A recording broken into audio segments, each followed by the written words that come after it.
ಎಲ್ಲಾ ಹಾನಿಯಿಂದ ಕೂದಲನ್ನು ರಕ್ಷಿಸುತ್ತೆ. ಬರೀ Amrut noni reach root premium hair oil.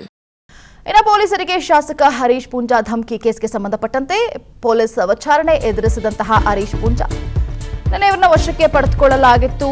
ಪೊಲೀಸರಿಗೆ ಶಾಸಕ ಹರೀಶ್ ಪೂಂಜಾ ಧಮಕಿಯನ್ನ ಹಾಕಿದ್ರು.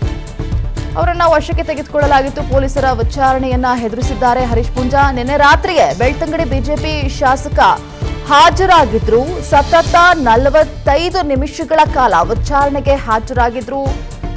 ವಿಚಾರಣೆಯನ್ನ ಎದುರಿಸಿದ್ದಾರೆ. ವಿಚಾರಣೆಯ ಮುಗಿಸಿ ಠಾಣೆಯಿಂದ ಹರೀಶ್ ಪೂಂಜಾ ತೆರಳಿದ್ದಾರೆ. ಪೊಲೀಸರಿಗೆ ಶಾಸಕ ಹರೀಶ್ ಪೂಂಜಾ ಧಮಕಿ ಹಾಕಿದಂತಹ ವಿಚಾರಕ್ಕೆ ಸಂಬಂಧಪಟ್ಟಂತೆ ಅವರನ್ನ ವಶಕ್ಕೆ ತೆಗೆದುಕೊಳ್ಳಲಾಗಿತ್ತು. ಅಲ್ಲಿನ ಕಾರ್ಯಕರ್ತರು ಕೂಡ ಇದಕ್ಕೆ ವಿರೋಧವನ್ನು ವ್ಯಕ್ತಪಡಿಸಿದ್ರು.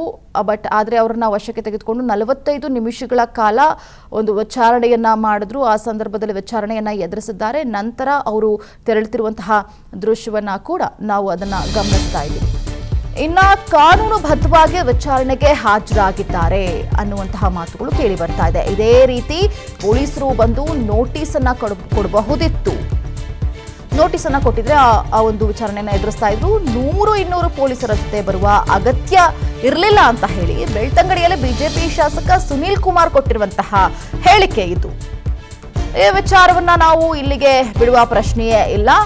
ಮುಂದೆ ಅಧಿವೇಶನದಲ್ಲಿ ಇದನ್ನ ಚರ್ಚೆ ಮಾಡ್ತೀವಿ. ಈ ವಿಚಾರವಾಗಿ ಅಧಿವೇಶನವನ್ನ ಮಾಡೋದಕ್ಕೆ ಬಿಡೋದಿಲ್ಲ.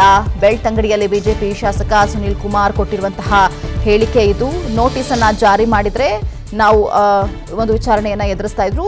100-200 ಪೊಲೀಸರನ್ನ ಕರೆದುಕೊಂಡು ಬಂದು ಅರೆಸ್ಟ್ ಮಾಡುವಂತಹ ಅಂದ್ರೆ ವಶಕ್ಕೆ ತೆಗೆದುಕೊಳ್ಳುವಂತಹ ಒಬ್ಬ ಶಾಸಕನಿಗೆ ನೋಟಿಸ್ ಅನ್ನ ಕೊಡದೆ ಏಕಾಏಕಿ ಬಂಧನವನ್ನ ಮಾಡಲಿಕ್ಕೆ ಸರ್ಕಾರ ಬರುತ್ತೆ ಅಂತಂದ್ರೆ, ಪೊಲೀಸರು ಬರ್ತಾರೆ ಅಂತಂದ್ರೆ, ಪೊಲೀಸರು ಯಾರ ಕೈಗೊಂಬೆಯಾಗಿ ಇವತ್ತು ಕೆಲಸವನ್ನು ಮಾಡ್ತಾ ಇದ್ದಾರೆ? ಬೆಳಿಗ್ಗೆ ಬಂಧನವನ್ನ ಮಾಡಲಿಕ್ಕೆ ಬಂದಿದ್ರು. ಕಾನೂನಿನ ಪ್ರಕಾರ ಬಂಧನವನ್ನ ಮಾಡಲಿಕ್ಕೆ ಸಾಧ್ಯ ಇಲ್ಲ. ಯಾವುದೇ ರೀತಿಯಾದಂತ ತಪ್ಪನ್ನ ನಮ್ಮ ಶಾಸಕ ಮಾಡಿಲ್ಲ ಅನ್ನುವಂಥದ್ದನ್ನ ನಮ್ಮ ಉಳಿದಂತ ಎಲ್ಲ ಹಿರಿಯರು ಮನವರಿಕೆ ಮಾಡಿಕೊಟ್ಟ ನಂತರ ಸಂಜೆ ನೋಟಿಸ್ ಕೊಡುವಂತ ಒಂದು ಪದ್ಧತಿಯನ್ನು ಅವ್ರು ಮಾಡ್ಕೊಂಡಿದ್ದಾರೆ. ಆ ನೋಟಿಸ್ಗೆ ಶಾಸಕ ಹರೀಶ್ ಪೂಂಜಾ ಅವರು ಉತ್ತರವನ್ನು ಕೊಟ್ಟಿದ್ದಾರೆ. ನಾವು ಎಲ್ಲ ಶಾಸಕರು ಇದನ್ನು ಯಾವುದೇ ಕಾರಣಕ್ಕೂ ಈ ಪ್ರಕರಣವನ್ನು ಇಲ್ಲಿಗೆ ಬಿಡೋದಿಲ್ಲ. ಇದೊಂದು ತಾರ್ಕಿಕ ಹಂತಕ್ಕೆ ತೆಗೆದುಕೊಂಡು ಹೋಗ್ತವೆ. ಇನ್ನು ಪೊಲೀಸರಿಗೆ ಶಾಸಕ ಹರೀಶ್ ಪೂಂಜಾ ಧಮಕಿ ಕೇಸ್ಗೆ ಸಂಬಂಧಪಟ್ಟಂತೆ ಪೊಲೀಸ್ ವಿಚಾರಣೆ ಎದುರಿಸಿದಂತಹ ಹರೀಶ್ ಪೂಂಜಾ ಇವರನ್ನ ವಶಕ್ಕೆ ಪಡೆದುಕೊಳ್ಳಲಾಗಿತ್ತು. ಪೊಲೀಸರಿಗೆ ಶಾಸಕ ಹರೀಶ್ ಪೂಂಜಾ ಧಮಕಿಯನ್ನ ಹಾಕಿದ್ರು.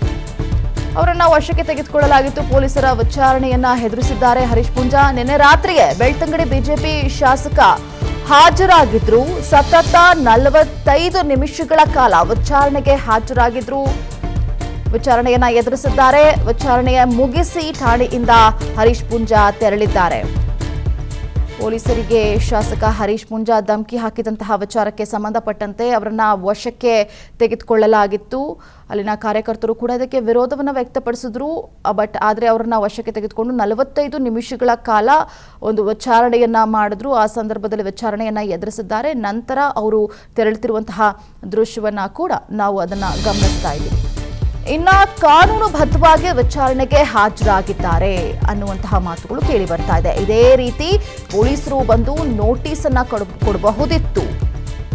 ನೋಟಿಸ್ ಅನ್ನ ಕೊಟ್ಟಿದ್ರೆ ಆ ಒಂದು ವಿಚಾರಣೆಯನ್ನ ಎದುರಿಸ್ತಾ ಇದ್ರು. 100-200 ಪೊಲೀಸರ ಜೊತೆ ಬರುವ ಅಗತ್ಯ ಇರಲಿಲ್ಲ ಅಂತ ಹೇಳಿ ಬೆಳ್ತಂಗಡಿಯಲ್ಲಿ ಬಿಜೆಪಿ ಶಾಸಕ ಸುನೀಲ್ ಕುಮಾರ್ ಕೊಟ್ಟಿರುವಂತಹ ಹೇಳಿಕೆ ಇದು. ಈ ವಿಚಾರವನ್ನ ನಾವು ಇಲ್ಲಿಗೆ ಬಿಡುವ ಪ್ರಶ್ನೆಯೇ ಇಲ್ಲ.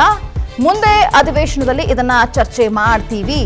ಈ ವಿಚಾರವಾಗಿ ಅಧಿವೇಶನವನ್ನ ಮಾಡೋದಕ್ಕೆ ಬಿಡೋದಿಲ್ಲ. ಬೆಳ್ತಂಗಡಿಯಲ್ಲಿ ಬಿಜೆಪಿ ಶಾಸಕ ಸುನೀಲ್ ಕುಮಾರ್ ಕೊಟ್ಟಿರುವಂತಹ ಹೇಳಿಕೆ ಇದು. ನೋಟಿಸ್ ಅನ್ನ ಜಾರಿ ಮಾಡಿದ್ರೆ ನಾವು ಒಂದು ವಿಚಾರಣೆಯನ್ನ ಎದುರಿಸ್ತಾ ಇದ್ರು. 100-200 ಪೊಲೀಸರನ್ನ ಕರೆದುಕೊಂಡು ಬಂದು ಅರೆಸ್ಟ್ ಮಾಡುವಂತಹ ಅಂದ್ರೆ ವಶಕ್ಕೆ ತೆಗೆದುಕೊಳ್ಳುವಂತಹ ನನ್ನ ಜೀವನದಲ್ಲಿ ನಾನು ಮಾತ್ರವಲ್ಲ, ನನ್ನ ಕೂದಲು ಕೂಡ ಆಗಿರ್ಬೇಕು ಸ್ಟ್ರಾಂಗ್ ಅಂಡ್ ಸ್ಟೈಲಿಶ್. ಬರೀ Amrut noni reach root premium hair oil ನೊಂದಿಗೆ. Reach root premium hair oil. ಒಬ್ಬ ಶಾಸಕನಿಗೆ ನೋಟಿಸ್ ಅನ್ನ ಕೊಡದೆ ಏಕಾಏಕಿ ಬಂಧನವನ್ನ ಮಾಡಲಿಕ್ಕೆ ಸರ್ಕಾರ ಬರುತ್ತೆ ಅಂತಂದ್ರೆ, ಪೊಲೀಸರು ಬರ್ತಾರೆ ಅಂತಂದ್ರೆ, ಪೊಲೀಸರು ಯಾರ ಕೈಗೊಂಬೆಯಾಗಿ ಇವತ್ತು ಕೆಲಸವನ್ನು ಮಾಡ್ತಾ ಇದ್ದಾರೆ? ಬೆಳಿಗ್ಗೆ ಬಂಧನವನ್ನ ಮಾಡಲಿಕ್ಕೆ ಬಂದಿದ್ರು. ಕಾನೂನಿನ ಪ್ರಕಾರ ಬಂಧನವನ್ನ ಮಾಡಲಿಕ್ಕೆ ಸಾಧ್ಯ ಇಲ್ಲ. ಯಾವುದೇ ರೀತಿಯಾದಂತ ತಪ್ಪನ್ನ ನಮ್ಮ ಶಾಸಕ ಮಾಡಿಲ್ಲ ಅನ್ನುವಂಥದ್ದನ್ನ ನಮ್ಮ ಉಳಿದಂತ ಎಲ್ಲ ಹಿರಿಯರು ಮನವರಿಕೆ ಮಾಡಿಕೊಟ್ಟ ನಂತರ ಸಂಜೆ ನೋಟಿಸ್ ಕೊಡುವಂತ ಒಂದು ಪದ್ಧತಿಯನ್ನು ಅವ್ರು ಮಾಡ್ಕೊಂಡಿದ್ದಾರೆ. ಆ ನೋಟಿಸ್ಗೆ ಶಾಸಕ ಹರೀಶ್ ಪೂಂಜಾ ಅವರು ಉತ್ತರವನ್ನು ಕೊಟ್ಟಿದ್ದಾರೆ. ನಾವು ಎಲ್ಲ ಶಾಸಕರು ಇದನ್ನು ಯಾವುದೇ ಕಾರಣಕ್ಕೂ ಈ ಪ್ರಕರಣವನ್ನು ಇಲ್ಲಿಗೆ ಬಿಡೋದಿಲ್ಲ. ಇದೊಂದು ತಾರ್ಕಿಕ ಹಂತಕ್ಕೆ ತೆಗೆದುಕೊಂಡು ಹೋಗ್ತವೆ. ಅನುಕ್ಷಣದ ಸುದ್ದಿಗಳಿಗಾಗಿ ವಿಸ್ತಾರ ನ್ಯೂಸ್ ಯೂಟ್ಯೂಬ್ ಚಾನೆಲ್ ಸಬ್ಸ್ಕ್ರೈಬ್ ಮಾಡಿ. ಹೊಸ ಸುದ್ದಿಗಳ ನೋಟಿಫಿಕೇಶನ್ಗಾಗಿ ಬೆಲ್ ಐಕಾನ್ ಕ್ಲಿಕ್ ಮಾಡಿ. ಲೇಟೆಸ್ಟ್ ಅಪ್ಡೇಟ್ಸ್ಗಾಗಿ www.vistaranews.com ವೆಬ್ಸೈಟ್ಗೆ ವಿಸಿಟ್ ಮಾಡಿ. ಅಂಗೈಯಲ್ಲೇ ಜಗತ್ತಿನ ಸುದ್ದಿ ತಿಳಿಯಲು ವಿಸ್ತಾರ ನ್ಯೂಸ್ ಕನ್ನಡ ಆಪ್ ಡೌನ್ಲೋಡ್ ಮಾಡಿ.